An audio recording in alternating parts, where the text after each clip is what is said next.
तो जय हिंद दोस्तों, आपका अपने चैनल यस की एम स्टडी पर एक बार फिर स्वागत है। बहुत ही महत्वपूर्ण वीडियो के साथ आपके सामने हाजिर हैं। यहाँ पर देखिए मेरे प्यारे बच्चों, हम आपको अच्छी तरीके से बताने का प्रयास करेंगे और समझाने का प्रयास करेंगे। यहाँ पर देखिए हम क्या पढ़ने वाले हैं, अच्छी तरीके से हम आपको बताएंगे और समझाने का प्रयास करेंगे प्यारे बच्चों।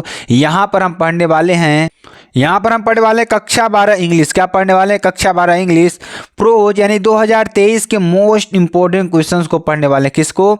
2023 प्रोज के जो मोस्ट इंपॉर्टेंट क्वेश्चंस हैं मेरे प्यारे बच्चों, लॉन्ग आंसर, यानी एक तरीके से हम आपको बता दें कि लॉन्ग आंसर के बारे में यहाँ पर पढ़ने वाले हैं। तो मेरे प्यारे बच्चों, आप सभी को हमारे साथ जुड़े रहना है, अच्छी तरीके से चैनल को सब्सक्राइब करके रखना, साथ ही साथ बेल आइकन जरूर दबा लेना ताकि जो वीडियो नोटिफिकेशन हो आपके स्क्रीन पर तुरंत ही पहुँच जाए। ठीक है, यहाँ पर देखिए हम आपको बताने वाले हैं 95% आपके यही प्रश्न आने वाले हैं। ठीक है, जो आपके एग्जाम के लिए हैं। ठीक है, चलिए हम आपको बताते हैं और आपको समझाने का प्रयास करते हैं और बताने का भी प्रयास करते हैं। ठीक है, तो यहाँ पर ध्यान दीजिएगा मेरे प्यारे बच्चों, तो आपके लिए बहुत ही इंपॉर्टेंट वीडियोस होने वाली हैं। ठीक है, यहाँ पर अगर आप पीडीएफ चाहते हैं तो पीडीएफ आपको मिल जाएगा। पीडीएफ कहाँ मिलेगा?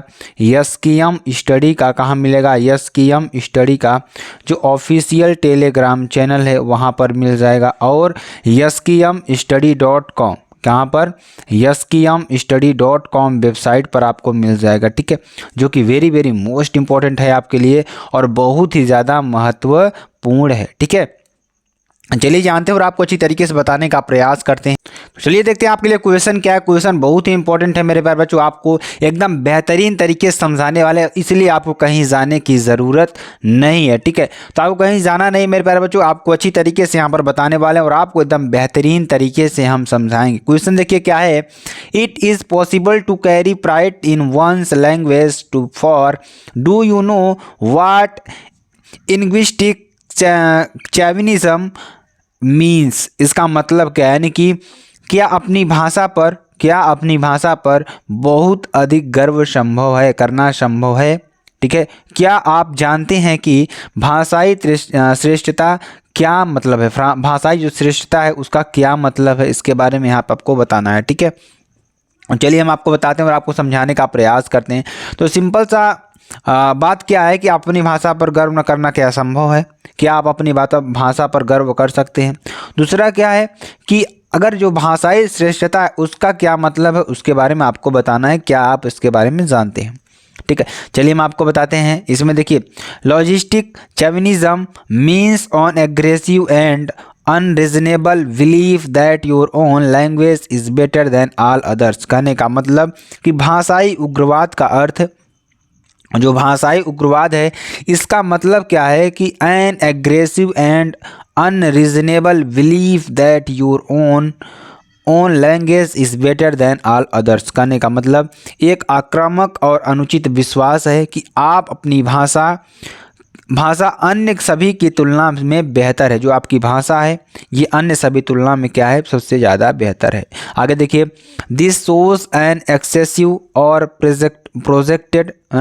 Projected support for once own language. कहने का मतलब क्या है कि यह किसी की अपनी भाषा के लिए अत्यधिक या पूर्वग्राही समर्थन को दर्शाता है। क्या कहता है?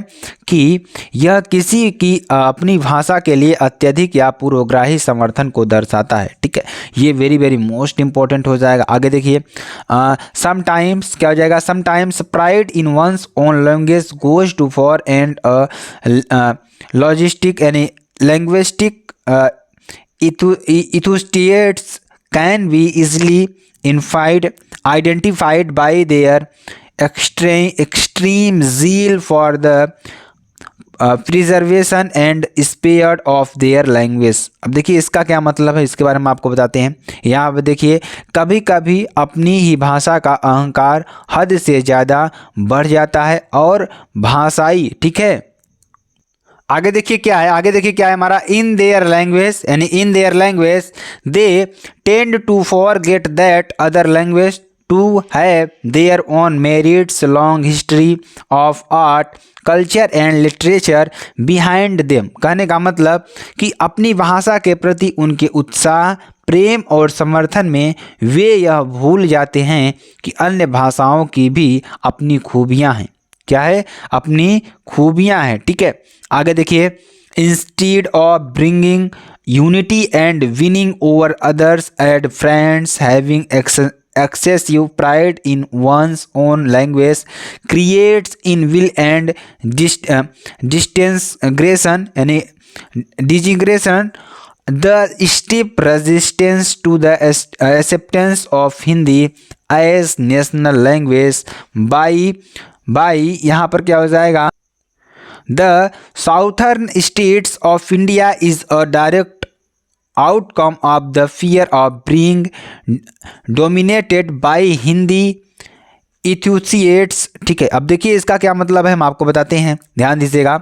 यहाँ पे क्या हो जाएगा, यहाँ से देखिएगा, अब आप देखिए, आपको अच्छी तरीके से हम समझाएंगे और बताने का प्रयास करेंगे मेरे पास, ताकि आपको अच्छी तरीके से समझ में आ जाए. ठीक है, तो यहाँ से क्या हो जाएगा, the steep resistance to the acceptance of Hindi as national language. कहने का मतलब कि अब यहाँ पर देखिए, ध्यान दीजिएगा, इसका मतलब एकता लाने.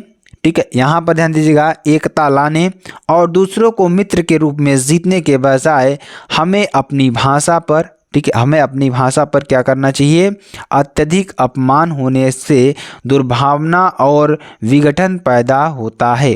कहने का मतलब कि एकता लाने और दूसरों को मित्र के रूप में जीतने के बजाय अपनी भाषा पर अत्यधिक अभिमान होने से दुर्भावना और विघटन पैदा होता है. ठीक है, ये हो जाएगा मेरे प्यारे बच्चों. देखिए सिंपल सी बात क्या है कि अगर आप अपनी भाषा को क्या मानेंगे, हीन मानेंगे, यानी कि अगर अपनी भाषा को अगर हीन मानेंगे तो क्या करेंगे, वहाँ पर अच्छी तरीके से हम आपको बताते हैं. जब आप ध्यान दीजिएगा, जब आप अपनी भाषा को क्या मान लेते हैं, अभिमानी हो जाते हैं कि हमारी भाषा सबसे ज़्यादा अच्छी है. लेकिन ऐसा नहीं करना चाहिए मेरे प्यारे बच्चों, आपको ऐसा नहीं करना चाहिए. देखिए आपका क्या होता है कि सभी अपने, देखिए किसी भी देश की अपनी भाषा क्या है, उसका एक इम्पोर्टेंस क्या होता है, एक बहुत ही बड़ा कल्चर होता है, अपनी भाषा की एक बड़ी कल्चर होती है. तो आपको ये कभी नहीं सोचना चाहिए कि उस देश की वहाँ भाषा बेकार है. आपके अंदर यह अभिमान नहीं लाना चाहिए, नहीं तो इससे क्या होता है कि विघटन की जो समस्या है वो पैदा हो जाती है. ठीक है, और देखिए, the southern states of India is a direct outcome of the fear of bring. ठीक है, अब देखिए इसका मतलब क्या हुआ, ब्रिंग डोमिनेटेड बाय हिंदी एथुसिएट्स. ठीक है, अब देखिए इसका मतलब क्या होगा, भारत के दक्षिणी राज्यों द्वारा हिंदी को राष्ट्रभाषा के रूप में स्वीकार करने का कड़ा विरोध हिंदी उत्साही लोगों के वर्चस्व के डर का प्रत्यक्ष प्रमाण है. देखिए जो हमारे दक्षिणी राज्यों में हैं, दक्षिणी राज्यों के जो लोग हैं वो हिंदी को क्या करते हैं, हिंदी का क्या कहते हैं, कड़ा विरोध करते हैं. ठीक है, तो जो तेलुगु लोग हैं वो लोग क्या करते हैं, हिंदी का क्या करते हैं, कड़ा विरोध करते हैं. ठीक है, तो और देखिए क्या है, the result is that one India remains only a slogan. कहने का मतलब कि अब देखिए, अब यहाँ पे क्या कहा कि आगे बता, नतीजा यह होता है कि एक भारत सिर्फ एक नारा बनकर रह जाता है. भारत क्या है, सिर्फ एक नारा बनकर रह जाता है. ठीक है, तो ये बहुत ही इंपॉर्टेंट है मेरे बारे में. क्वेश्चन क्या है, हमें अपनी भाषा के प्रति गर्व करना तो चाहिए, लेकिन उसके अंदर स्वाभिमान को नहीं लाना चाहिए. ठीक है, ये बात इसमें कही गई है. ठीक है, चलिए अगला क्वेश्चन देखिए. अगला question very very most important ये भी है और बहुत ही ज़्यादा इंपॉर्टेंट है. ठीक है, why should child labour be eliminated and how. बाल श्रम क्यों समाप्त किया जाना चाहिए. ठीक है, why should child labour be eliminated and how. ठीक है, तो ध्यान दीजिएगा, हमें बाल श्रम क्यों समाप्त किया जाना चाहिए. ठीक है, तो बाल श्रम हमें क्यों समाप्त किया जाना चाहिए, चलिए इसके बारे में आपको बताते हैं. ठीक है, चलिए हम आपको बताते हैं. Child labour should be eliminated because. Child labour को इसलिए समाप्त करना चाहिए क्योंकि the children employed at tender age a domestic servants, dish washers and roadside dhabas and is hazardous industries making glass bangles, bring crackers etc lose the charm of spring of their life. कहने का मतलब जब बच्चे छोटे होते हैं, employed at tender age a domestic servant, जब उनको आप क्या करते हैं, घर के नौकर के लिए रखते हैं. डिश वाशर्स कपड़ा धोने के लिए या कुछ भी धोने के लिए आप रखते हैं. रोड साइड ढाबास, जब आप रोड साइड पे ढाबास भी देखेंगे तो कई बच्चे आपको वहाँ पे काम करते मिलेंगे, बर्तन धोने का काम करते हुए मिलेंगे. ठीक है, and in hazards industries making glass bangles, जो हमारे ग्लास मेकिंग बैंगल्स जो चूड़ियाँ बनाने वाली जो कंपनी है वहाँ पर जो इंडस्ट्रीज़ हैं, ठीक है, वहाँ पर भी आपका हो जाएगा। और यहाँ पर ध्यान दीजिएगा ब्रीज क्रैकर्स, यानी जो आपके लिए कचरा बिनने वाले पर काम करते हैं, lose the charms of spring of their life, वे क्या करते हैं अपनी सुंदरता को, अपनी आकर्षकता को खो देते हैं, ठीक है। चलिए आगे आपको बताते हैं। अगला क्वेश्चन देखिए, देयर चाइल्डहुड इज स्टोलन, उनका जो बचपना है वो समाप्त हो जाता है या चोरी हो जाता है, समाप्त हो जाता है। यहाँ पर स्टोलन का मतलब क्या होता है, समाप्त हो जाता है। Burdened by the responsibility of work they become adults too soon, यानी कि जब उनके अंदर जिम्मेदारी का बोझ हो जाता है तो वो क्या हो जाते हैं, जल्द ही क्या हो जाते हैं, एडल्ट हो जाते हैं, ठीक है। Most of them are undernourished, ill fed, uneducated and poor, यानी कि वे क्या होते हैं, मोस्ट सबसे ज़्यादा यहाँ क्या है कि वह क्या होते हैं, अंडर एजुकेटेड होते हैं, यानी कि वह पढ़े लिखे नहीं होते हैं और गरीब होते हैं। They have a stand growth, उनका जो ग्रोथ है वह क्या होता है, रुक जाता है, ठीक है, उनका जो ग्रोथ है वह रुक जाता है, ठीक है। अब देखिए आगे देखिए क्या कर रहा है कि child labour can be eliminated only through concentrated efforts on the part of government agencies, NGOs, यानी एनजीओस का मतलब जो नॉन गवर्नमेंट ऑर्गेनाइजेशंस होती हैं, cooperative societies and political leaders, करने का मतलब कि जो हमारा बाल श्रम है इसको कैसे समाप्त किया जा सकता है, through concert efforts of the part of government, यह क्या है, जो सरकार है उसको सोचना चाहिए, जो सरकार गवर्नमेंट एजेंसीज है उसको सोचना चाहिए, एनजीओस जो होते हैं नॉन गवर्नमेंट जो ऑर्गेनाइजेशन होते हैं उसके बारे में उसको सोचना चाहिए, और कोऑपरेटिव सोसाइटीज़ जो हमारी कोऑपरेटिव सोसाइटीज़ हैं उसको सोचना चाहिए, एंड पॉलिटिकल लीडर्स जो हमारे राजनीतिक जो हमारे क्या है नेता हैं उनको सोचना चाहिए इस पर, ठीक है। आप देखिए mayor passing of law will not help, जो हमारे नियम है इस पर हेल्प नहीं करते हैं। Law should be an enchanted faithfully, क्या है जो लॉ है इस पर क्या करना चाहिए, लॉ को इस पर बहुत ज़्यादा ध्यान देना चाहिए। The children thrown out of work should be रिहेबिलिटेड and given proper food, यानी कि यहाँ पर ध्यान दीजिएगा जो बच्चे हैं बच्चों को क्या करना चाहिए, out of work should be rehabilitated, क्या rehabilitated and given proper food, उनको क्या करना चाहिए, प्रॉपर फूड देना चाहिए, प्रॉपर खाना देना चाहिए। क्लोथ्स कपड़े और एजुकेशन और शिक्षा एंड पॉकेट मनी, और उसको पैसे भी देना चाहिए।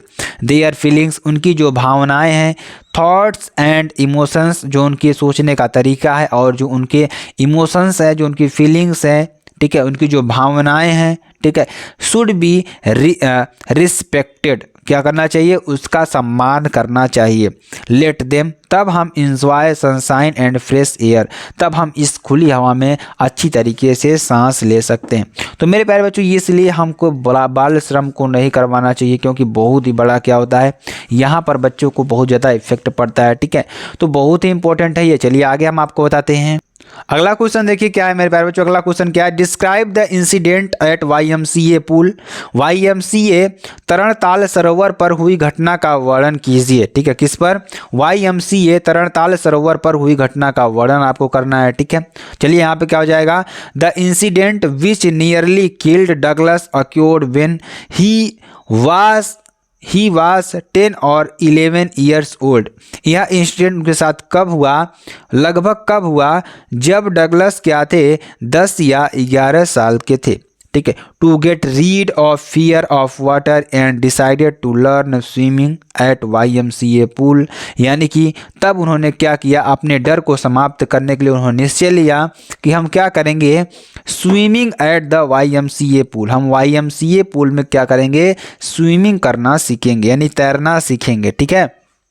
आगे चलिए देखिए, वन मॉर्निंग, एक सुबह, when he was alone at the pool, जब वे पूल पर क्या थे, अकेले थे, वेटिंग फॉर अदर्स, किसी का इंतजार कर रहे थे, a big bully of a boy, एक शरारती बच्चा, tossed him into the deep end of the pool, उनको क्या कर दिया, जो पूल था उसमें धकेल दिया, ठीक है, thought he had planned a strategy to save himself. ठीक है, जब उन्होंने क्या किया, एक योजना बनाई अपने आप को बाहर निकालने के लिए। हिज प्लान फेल्ड, उनका प्लान क्या हो गया, फेल्ड हो गया। ठीक है, आगे चलिए। He went down to the bottom and became panicky, यानी कि वह क्या चाहते थे कि वह क्या हो जाए, किनारे पर आ जाए। ठीक है, thrice he struggled hard to come to the surface but failed each time. ठीक है, वे क्या करते थे, प्रत्येक बार ऊपर आने की कोशिश करते थे, लेकिन वह क्या हो जाते थे, फेल हो जाते थे। क्या हो जाते थे, फेल हो जाते थे। ठीक है, आगे देखिए। ही लॉस्ट हिज कॉन्शियसनेस, उसने अपनी सहन शक्ति को समाप्त कर दिया था। And felt that he would die, वह ऐसा महसूस कर रहे थे कि अब वह क्या जाएंगे, समाप्त हो जाएंगे या मर जाएंगे एक तरीके से। ठीक है, थॉट ही वाज अल्टीमेटली, जो उनका विचार था, तुरंत ही saved this made adventure misadventures developed him a strong aversion to water. ठीक है, उनका जो विकास यानी कि मिस एडवेंचर जो उनके साथ यहाँ घटना हुई थी, developed him an strong aversion to water, पानी के प्रति बहुत ही ज़्यादा उनको सजग कर दिया। ठीक है, तो मेरे प्यारे बच्चों ये बहुत ही इंपॉर्टेंट क्वेश्चन था। अगर आपको क्वेश्चन पसंद आता है चैनल को लाइक शेयर कमेंट सब्सक्राइब जरूर कर सकते हैं। फिर मिलते हैं नेक्स्ट वीडियो में नए टॉपिक के साथ, अब तक ले जय हिंद जय भारत।